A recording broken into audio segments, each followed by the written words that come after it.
Hello everyone. So we come now to the last passage na ating pag-uusapan for our daily devotions this week. At ito ay John 19 verse 39 to 40. Now that is of course not part of John 3 pero looking forward, this is what we discover sa latter part ng Gospel of John kung ano ang nangyari kay Nicodemus. So sabi sa John 19 verse 39 to 40, he was accompanied by Nicodemus, the man who earlier had visited Jesus at night.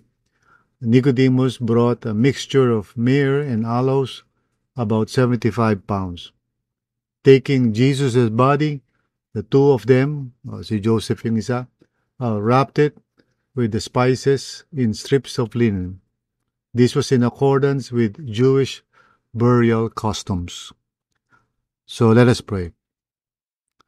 Lord, it's really amazing, Panginoon, to see the grace of God, the hand of God, sa buhay nitong si Nicodemus. And I pray that the love of the Lord can really give us this kind of vision and hope for those that we are trying to reach, Panginoon. Tulungan niyo kami, Panginoon, to trust in you, to trust in your amazing grace. Kahit hindi namin agad nakikita ang resulta ng aming pagpapagal o yung effort namin to win people to the Lord, we know that you are at work in people's lives, just like what happened to Nicodemus, Panginoon. So Lord, speak to us once again, and I pray that all of us may be encouraged in just seeing that there's truly hope lang, Lord God. In fact, no one is really beyond hope. So maraming salamat, Panginoon. It is in Jesus' name we pray. Amen and amen. So, as we have seen sa John 3, walang resolution yung usap nila ni Jesus. Si Nicodemus, of course, remained wherever or whatever yung kanyang paniniwala up to that point. From verses 16 to 21, pinaliwanag ni John kung ano yung nagmo-motivate kay Jesus to just persevere in talking with Nicodemus. Pero walang resolution yung storya. But in John 19, verses 39 to 40, we see at least, part of the resolution. And siguro we can imagine that beyond this, more happened siguro in the life of Nicodemus. But at this point, we can see na his life or his heart is really beginning to open up.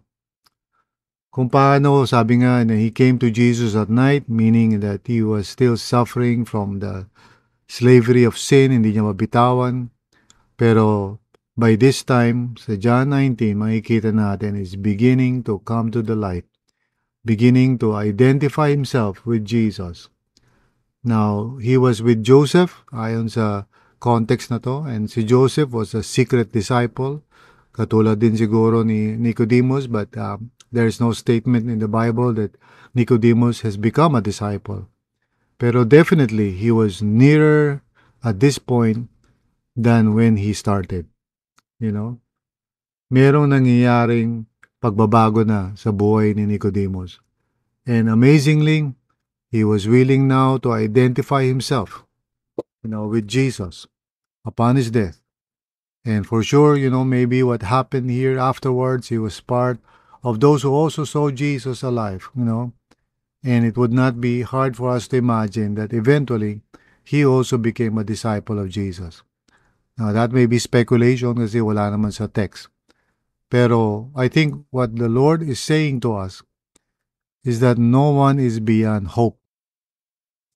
Kahit yung mga tao tulad ni Nicodemus na parang napakatigas at unwilling to open up himself to the truth, talagang dinedebate niya si Jesus, nagipag-argue siya, paano nangyari yung, paano ba pwedeng maborn again ng isang tao, lalo na kung matanda na siya, babalik ba siya sa sinupupunan ng kanyang nanay, o kaya paano ba yung sinasabi ni Jesus na born from above. He was debating with Jesus, trying to challenge Jesus sa kanyang mga sinasabi.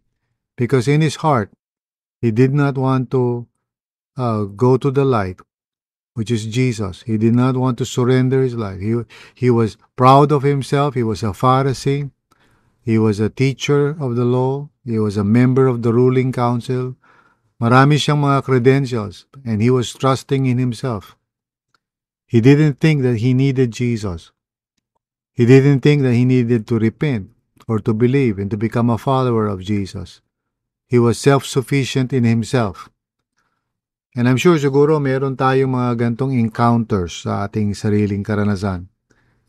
There are people na try as we may, kahit na talagang sinusubukan natin, we could not penetrate.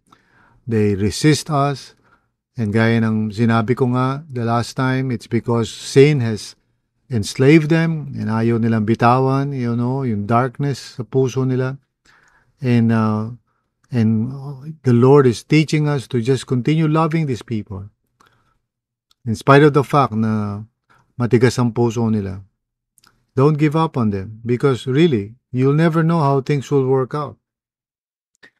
Ito yung sinasabi ng scripture natin today, Nicodemus, I don't know yung time period, pero somehow God worked transformation in his heart. And even though we don't know kung naging disciple ba siya o hindi, but he has changed. He has transformed. Nagkaroon na siya ngayon ng openness and willingness, to really open his heart to the Lord. And what a wonderful testimony of God's grace. I'm sure you can remember your own experience.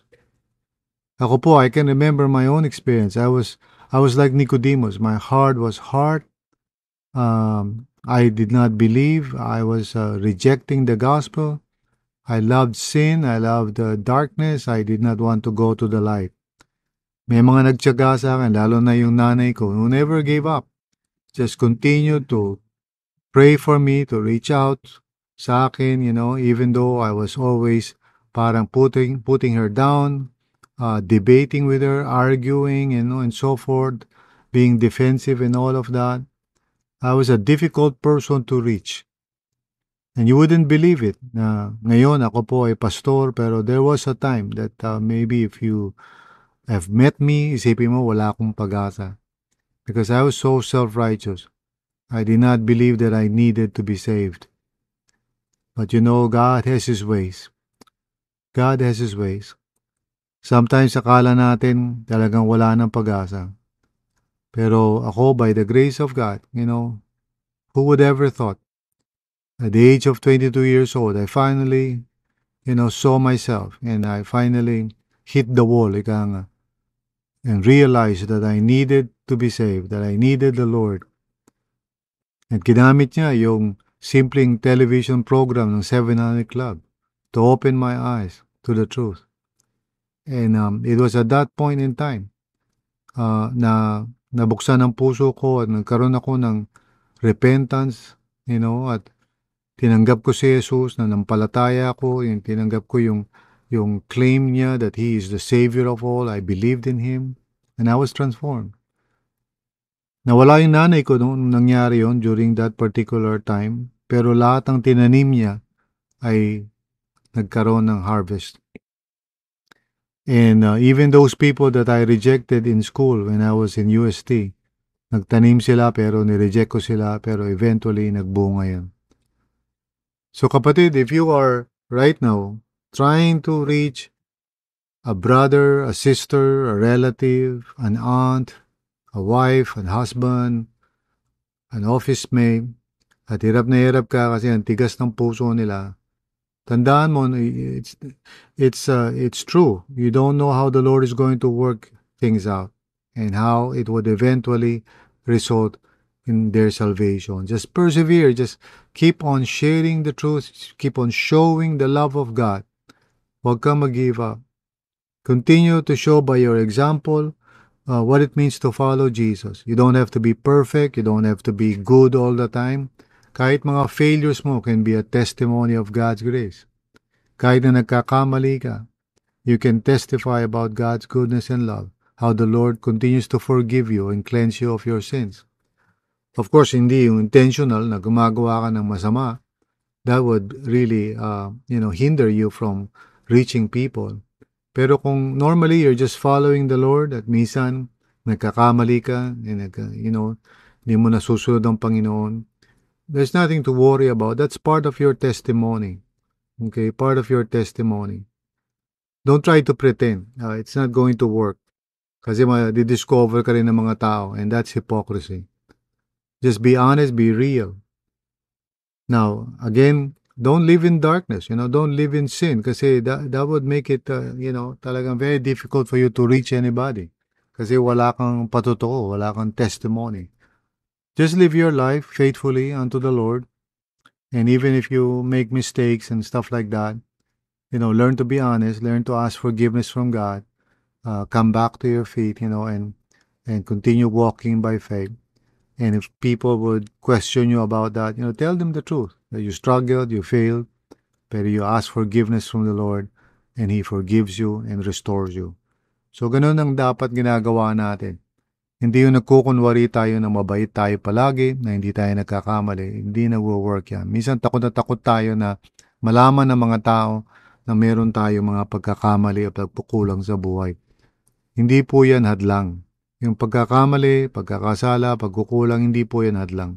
For as long as you have integrity and you're willing to admit it, face it, ask forgiveness from the Lord, ask help from people, ask people to assist you in deliverance and in restoring your faith. Hindi yun hadlang kasi if we are honest with ourselves and we're walking in the light, hindi po yan magiging hindrance sa ating patotoo sa mga tao. Pero pag nagkukunwari tayo, we're trying to hide, o kaya blatantly we're sinning, ayan ang magiging problema natin.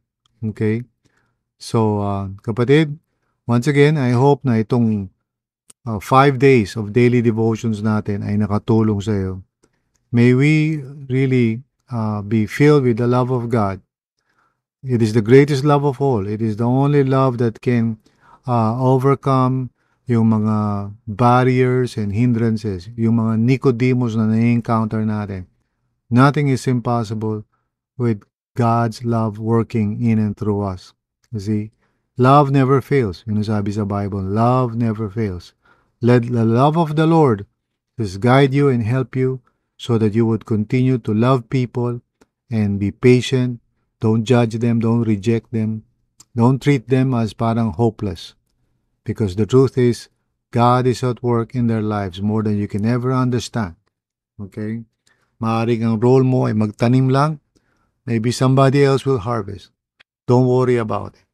Do your part. Kung ano yung pinagagawa sa inyo ng Panginoon. Keep on planting the seeds of faith. And always live in the light. Be truthful. Magkaroon ka ng integrity. Huwag kang magkunwari. Huwag kang plastic. Just be honest and be true.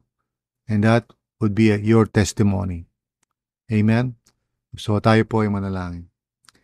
Lord, maraming salamat sa iyo, Panginoon. Thank you, Lord, for encouraging us this whole week and showing us truly that the love of God is what we need in order for us to reach out to people.